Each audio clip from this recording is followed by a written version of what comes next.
Loyalty has an expiration date.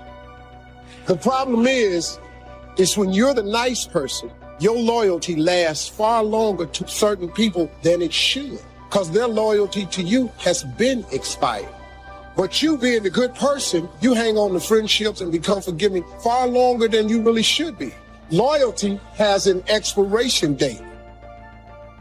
I came to talk to you as living creatures who have found restrictions in the place that you once found nurture, and found yourself imprisoned by narrow thinking people and narrow thinking circumstances and narrow evolving predicaments. I came to tell you that you cannot feed in one realm and stay in that realm, that if you get enough on the inside of you, you will find a discomfort in staying in the dimension that you once lived in. And I came to prepare your hearts and minds. If you're not prepared to go through some bloody stuff and some stinky stuff and some dirty stuff, you don't want to keep feeding on this kind of word, because if you feed on this kind of word, it will open up your mind and open up your thinking and open up your ideas and open up your concepts until all of a sudden you are uncomfortable in what you were once comfortable in. You're thinking on another level, and it's causing a separation, because what used to be funny isn't funny anymore. What you used to enjoy, you don't enjoy anymore. And what you used to be satisfied with, you're not satisfied with anymore. And all of a sudden, you don't fit in the places you used to fit in, and you don't even understand it. And they think you're acting funny, and they think you're acting strange, and they say things like, you forgot where you came from. I didn't forget it, I just can't stay in it. God don't like you to surround yourself with people, things, and situations that's going to stop you from reaching the level of success that God has destined you in your career to get to. That's why God gave us free will. God gave us a choice. He is revealing to you over and over and over again that you are talented, you are beautiful, you are special, you are an individual, where God has destined your life and your career to be and go. You cannot get there with all of the people that you showed up. Normally when you find yourself cutting off dead weight because your boat is at its capacity. If the boat is at 1,500, and because you're loyal, you have your boat now at 4,000 pounds in capacity. You are now on a boat that has blessings and opportunities, but it's overweight. It's past its capacity, which means that if God has destined your life to get from here to where it's destined to be, you're carrying dead weight. Your boat is either going to sink, or God has destined your life and your career to get to the ultimate blessings and the goals and where you're supposed to be. Because you got all this dead weight and you're operating over your capacity, it's going to take you that much longer to get there. I've got to get out of here. I got to get out of here. I got to get out of here. I've got to get out of here. You tell your twin you can stay in there if you want to. This might be okay for you, but I got to get out of here. Even if I have to fight my way out, I've got to get out there. If I've got to pull and tug, I've got to get out. I've got too much vision to stay in this rut. I want to talk to you today about connecting with the right people. Your destiny is too big to get there on your own. God has already arranged certain people to speak faith into you. He's placed in your path people to inspire you, to help you grow and accomplish your dreams. But the reason some people never reach their highest potential is because they never get away from the wrong people. You've got to connect with people that understand your destiny. People that appreciate your uniqueness. People that can call forth your seeds of greatness. Not people that are always pushing you down, telling you what you can't become, never giving you their approval, no matter how good you do. Life is too short to drag people along. If you will get the wrong people out of your life, then God will bring the right people into your life. And some of you, the only thing that's holding you back is your inner circle. The people that are closest to you, they're with you, but they're not really for you. You're constantly having to persuade them that you're okay and convince them to get on board. You're spending all your time and energy on someone that doesn't understand your destiny. I'm going to change where I change. I'm going to transition where I transition. Ready or not, here I come. Like it or not, here I come. Celebrate me or not, here I come. The hardest thing to do, the hardest thing to deal with, the hardest thing to manage, the hardest thing to put up with is transition. The thing we hate the most is transition. We hate it because it takes us out of our element. It takes us out of our comfort zone. It takes us out of the place where we are secure and we've learned how to manage and control everything. You cannot control everything when you are in transition. It is what it is. It happens like it happens. I can't get my hair done and do it. I can't be pretty about it. I've got to come out any way I can. I'm in transition. I can't meet with the board or get everybody to approve it. When my water breaks, get ready. Here I come. Touch a nigga and say, move. Move. I'm grown out of this spot. Move. I'm coming into another dimension. Move. I see a door opening for me. Move. Born again, again, and again, and again.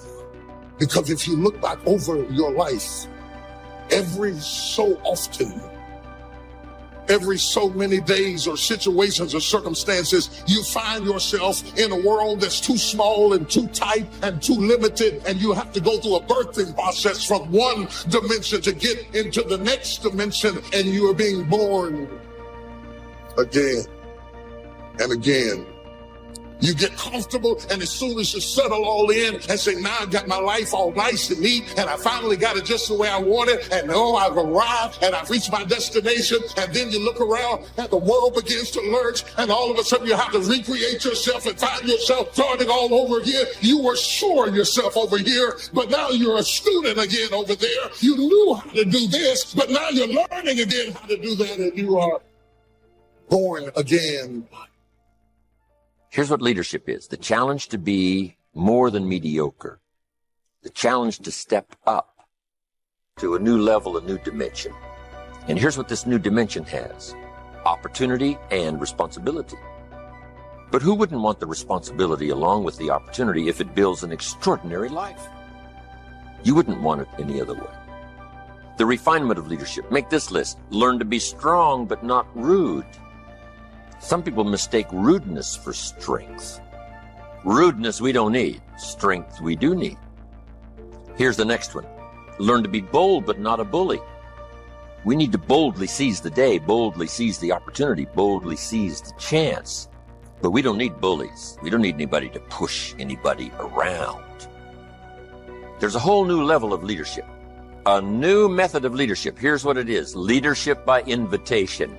Not leadership by threat, not leadership by intimidation. That now shows the weakness of the leader. That now shows ego at work instead of skills. But it's leadership by invitation. Invite somebody to a better way of doing things. Here's what else it's called. Leadership by inspiration. Inspiring somebody to make the necessary changes to move up or to get the job done. As leaders, we inspire. As leaders, we entice. As leaders, we invite, entice, inspire. Not threaten. New kind of leadership. Be bold but not a bully. Next, be kind but not weak. Some people mistake weakness for kindness. It is a great mistake. Kindness isn't weak. Kindness is a certain unusual strength. But don't say, I must be weak in order to be kind. The answer is no. Sometimes you have to be unusually strong to be kind. Somebody coined the expression, tough love. Love that really tells the truth and levels, sometimes with a broken heart, but whatever has to be said, has to be said. Kind but not weak. Here's another one that's excellent. Be thoughtful but not lazy. We need to give thought, but we also need to take action. As you grow up and get older, you start realizing what actually makes sense for your life and what don't make sense for your life. You may revisit the things that don't make sense for your life occasionally sometimes. But that's when you decide that you want to have that. But for the most part, because I grew up with my brothers and sisters doesn't mean that we're actually going to walk in the same path. Because I have my friends that I grew up with doesn't mean that we're going to move and walk and have our lives, family, mind state, career choice, the way we think, the way we move, moving in the same direction. Some of y'all are loyal. Have this power struggle with this concept called loyalty. You're so loyal. You're watching your career and your life and your surroundings crash and burn because you're being loyal to those friends. They're insecure and threatened by you and anything that you do and any move that you make. They ask you questions like, yo, what you got going on? And they seem to be curious. But as soon as you share that information deep down inside, they are angry, mad, jealous, and envious about anything that you have going. But you're so loyal. You're so emotionally tied to these people that you found yourself being committed to because you grew up with, because you know, because they have the same blood as you. You hold on to things that don't make sense for the new season of your life. But because you actually know, because you're comfortable, because you're used to, because they may know all of your business and your secrets. You hold on to dead weight. People are in your life for a reason. Other people are there for a season. But it's important to recognize when people's seasons are over. I found some people you have to love from a distance. They're still my friends, but they're not in my inner circle. Don't cast your pearl among swine. You could say your pearl is your gift, your personality. It's who you are. When you get around true friends, people that really believe in you, they won't be jealous of your gifts. They won't try to talk you out of your dreams. It'll be just the opposite. They'll help you develop your pearl, polish your pearl, enhance your pearl, grow your pearl. In other words, they'll give you ideas. They'll help push you further along. You shouldn't stay around people that don't value your gifts and appreciate what you have to offer. That's casting your pearl among swine. You need to dream without just being a dreamer. Head in the clouds, yes, dreaming lofty dreams, but feet on the ground. Here's 2 or 3 more. These are excellent. Be humble but not timid. Some people mistake timidity for humility. Humility is a virtue. Timidity is an illness. It can be cured. It can be managed.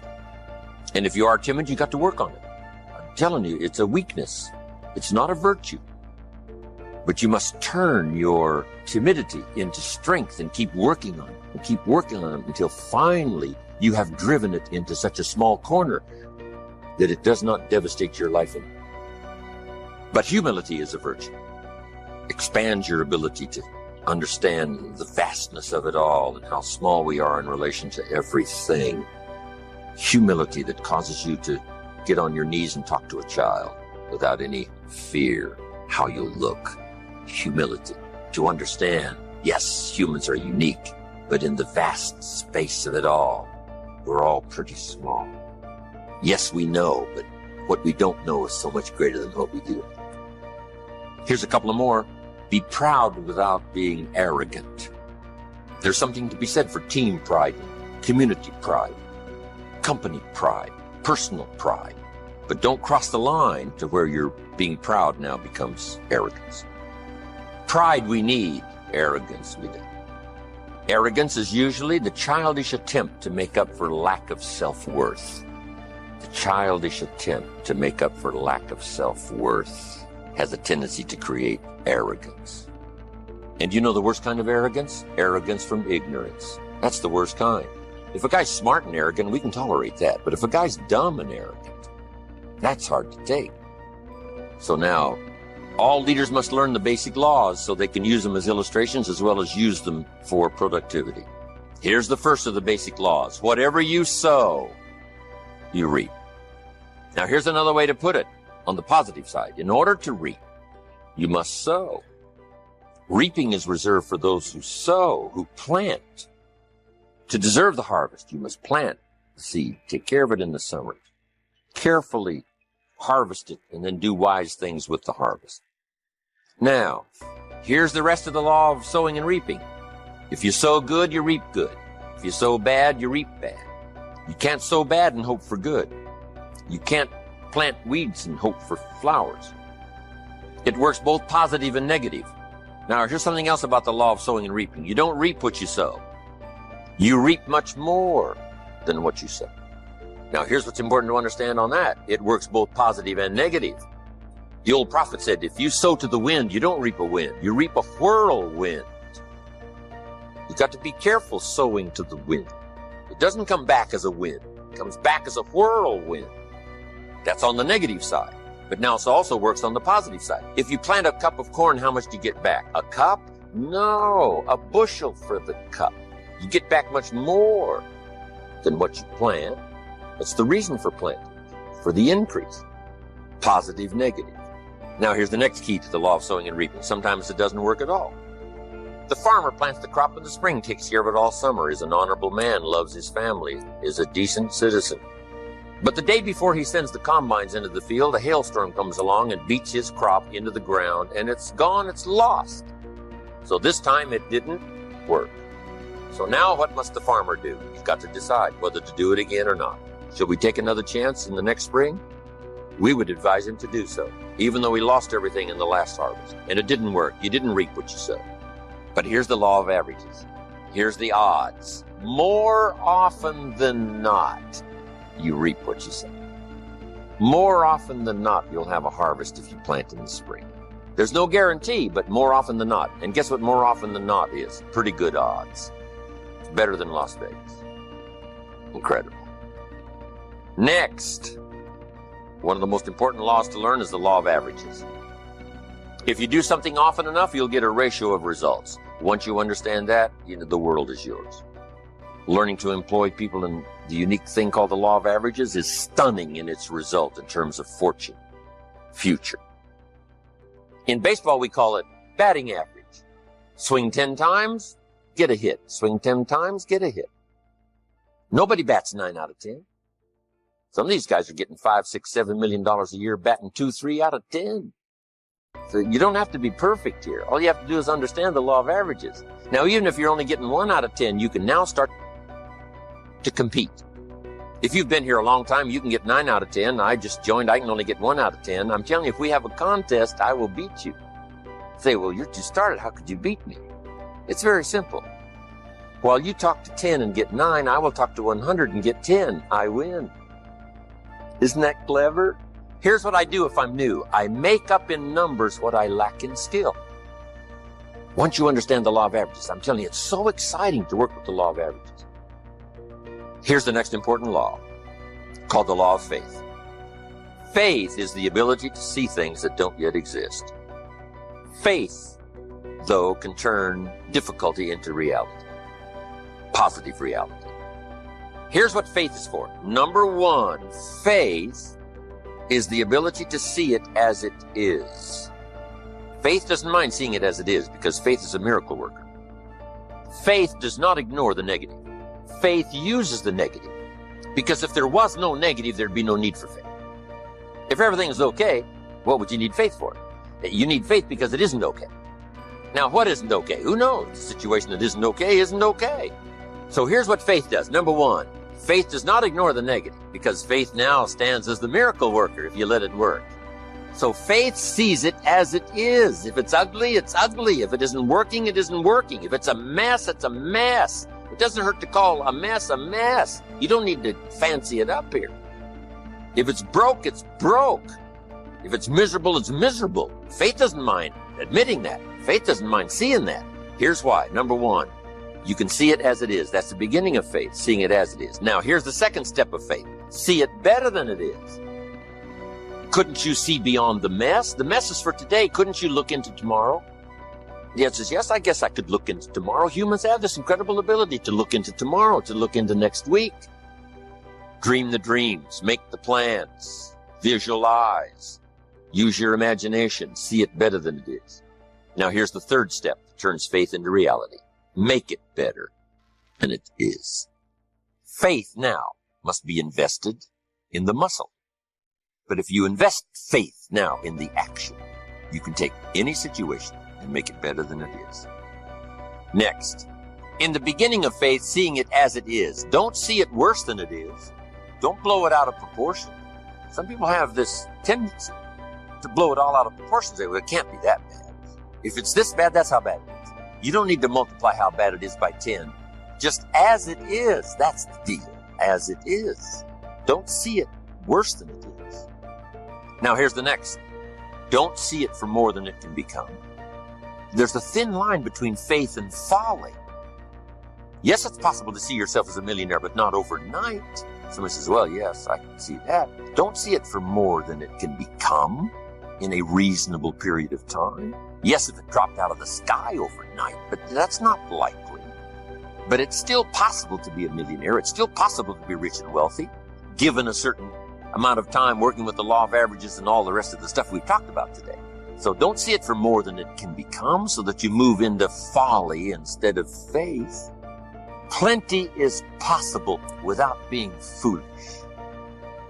Now here's the next one. Give yourself a chance to understand that it could be far more in the future than what you can first see. Take the first step of what you can see, but give yourself a chance to be able to see it for more than what you first see. On a foggy night, if all you can see is 100 feet, here's what you do. Walk that first 100 feet, now you can see another 100 feet. You can't see the 200 feet. But if you can see 100 feet, you walk the first 100 feet, now you can see another 100 feet. So I'm asking you to take the early steps of faith. Whatever you can see it possible to become, start believing that. Have faith for that. And I'm telling you, as that starts to exercise, you'll be able to see it for more and for more and for more. The possibilities will start to increase in your own imagination. What if this happens? What if that happens? What if that doesn't happen? And on it goes. They consistently worry themselves in. You can all mentally condition yourself to being successful. All you got is your mind. You're in control of it. There's times I felt like giving up. I mean, no matter who you are, if you have a goal in life, everybody has a turn back moment. Everybody has a crossroad. If you haven't been at it, it's coming. You can either decide to continue or to quit. It is important in the area of motivating yourself. It's important to know why you're doing it, because that mind will say, why bother? Why go through all this? This is too hard. No, throw in the towel. It's not worth it. Has it ever said that to you before? Here's how you can handle that. Here's how you override that. Write down 5 reasons why you deserve it. Why do you deserve what you want? Why you? Why do you deserve it? What meaning and value will it bring to your life? What's so different about you that you deserve your goal or this goal? And when you write down those 5 reasons, when you have some down moments, and you're going to have them, when that conversation starts talking to you and it's going to talk to you, what you will do is you can pull that out and read it, and it will build you up. It will be your rod and your staff to comfort you through some challenging moments, because you're going to have some. Life will knock you between the eyes. It will catch you on the blind side, come out of nowhere, stuff you can't anticipate. That will knock the wind out of you. You want to give up. That's why it's important for you to work on yourself, listening to tapes, building yourself up, talking to yourself with power, feeling, and conviction, building yourself up day in and day out. The next thing is that whatever you do, you want to develop technical mastery. You want to be the best at what you do. You want to master it. See, part of self-motivation is you've got to find something that gives you a strong sense of competence. Well, you become known for that. You develop a reputation of being good at doing that. You set some high personal standards for yourself. You're not competing with anybody else. You're just unfolding yourself to be the best person that you could be. That you want to give the best quality service that you can give, because that is a statement about who you are. The other thing that's the key to self-motivation is recognize the fact that you're going to get into some slumps. Recognize the fact that you're going to encounter a great deal of failure in life. It goes with the territory. But in the face of that, you want to be relentless. The next thing is that when you want something out of life, you've got to be willing to go into action. Don't wait around for things to be just right. Don't wait for things to be perfect. Don't wait for the ideal situation. It will never be ideal. There will always be a reason. Well, as soon as the children grow up, or as soon as I pay my bills, or as soon as I get my divorce, as soon as I get enough money together, do what you can, where you are with what you have, and never be satisfied. A lot of people never take a chance in life. They don't want to take any chances. They want the situation to be ideal. See, that's not walking by faith. That's walking by sight. If I can see it, I'll do it. No. A lot of people say, if I can see it, I'll believe it. No. If you believe it, you can. Happening now, today, is the direct result of your activity, what you did yesterday. Self-reliance is basically counting on yourself. Now, being self-reliant doesn't mean you can't work with others or trust others. Self-reliance means counting on yourself, trusting yourself, being confident with yourself, being responsible to yourself, trusting your own instincts, trusting the conclusions that you have developed from your study of experiences and philosophies, taking the credit that is due you, learning from the mistakes that you have made, being self-reliant. Gestalt psychologists give an example of being self-reliant. They say that you're responsible for getting caught in the rain. They say that by deciding not to carry an umbrella every day, you have made the decision to endure an occasional drenching. Translation: by not being prepared, you make the choice of getting caught in some of life's unpleasant circumstances. Be they rain, failures, economic losses, relationship losses, professional losses, personal losses. By not being prepared, thinking ahead, it's your choice. Now here's the other side of it. By being prepared, you increase your chances of success. You increase the likelihood. By being prepared, you increase your chances of success, of seizing opportunities when they come your way, of being ready within yourself to take advantage of once-in-a-lifetime situations. Some people tend to blame others for their mistakes, blame others for their failures.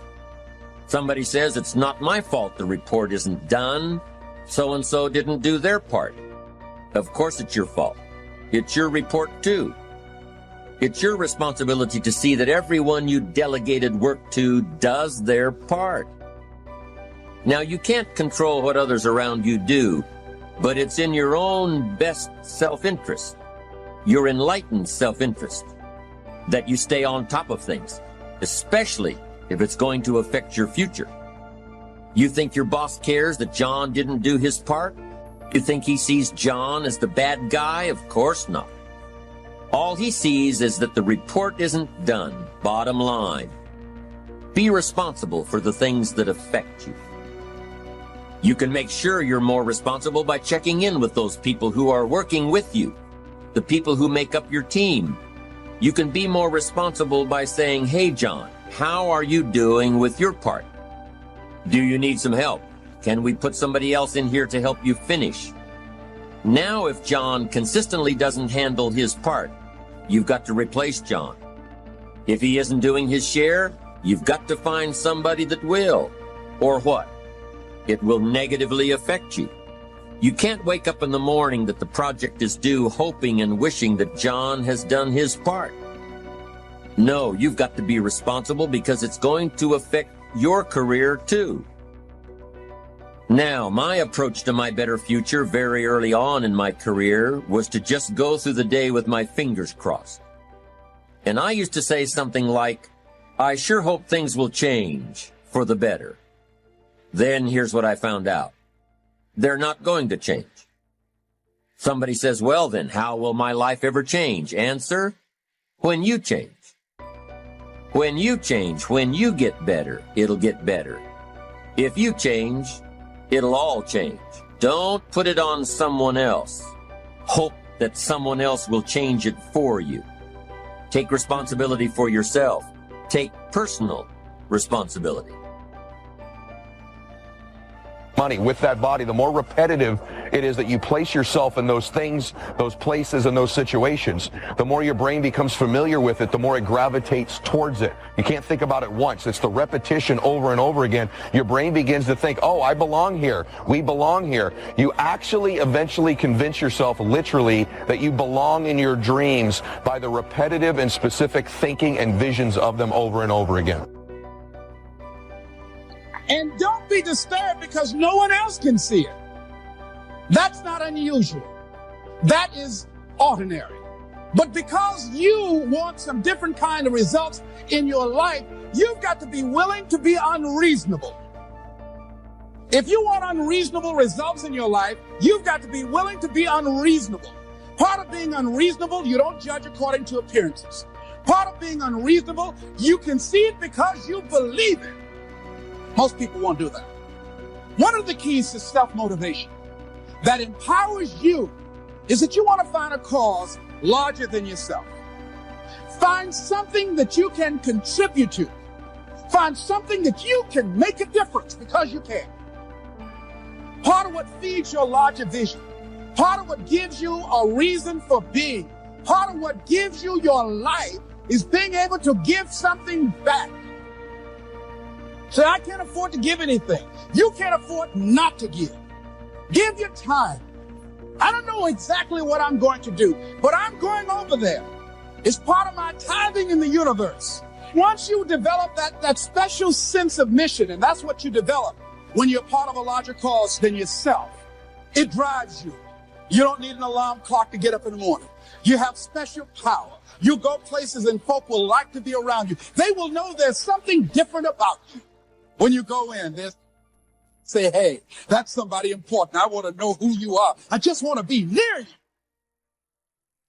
That energy that you have, that consciousness that you will embody will affect everybody around you. You must be willing to do the things today others won't do in order to have the things tomorrow others won't have.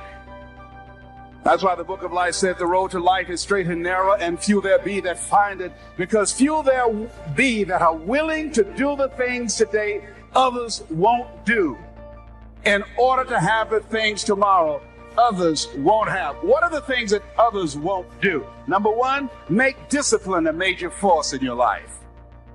Socrates said the undisciplined life is an insane life. The road to life is straight and narrow because few there be that are willing to discipline themselves. Here's something else that most people won't do. Make it okay to fail. A lot of people, 85% of people, allow their fear of failure to outweigh their desire to succeed.